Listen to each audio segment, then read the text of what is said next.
Want to make audio and video calls directly on X without switching to another app? In this video, I'll show you how to enable the calling feature on X so you can start making and receiving calls right from your account. Start by opening the X app on your phone. Once you're on the home screen, tap on your profile icon in the top corner of the screen. This will open the side menu with all your account options. Now scroll down a little, tap on Settings and Support, and then select Settings and Privacy. You'll now be taken to the Settings page, where you can manage privacy, security, notifications, and messaging features. From here, tap on Privacy and Safety. Next, scroll until you find the Chats section and tap on it. This area controls direct messaging and calling features on your account.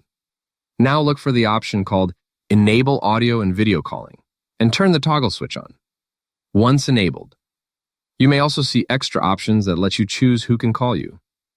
For example, you can allow the calls from people you follow, verified users, or accounts already in your contacts. Take a moment to choose the settings that feel most comfortable for you, especially if you want more privacy and fewer unwanted calls.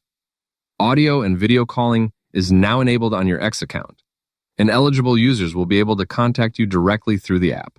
Thanks for watching.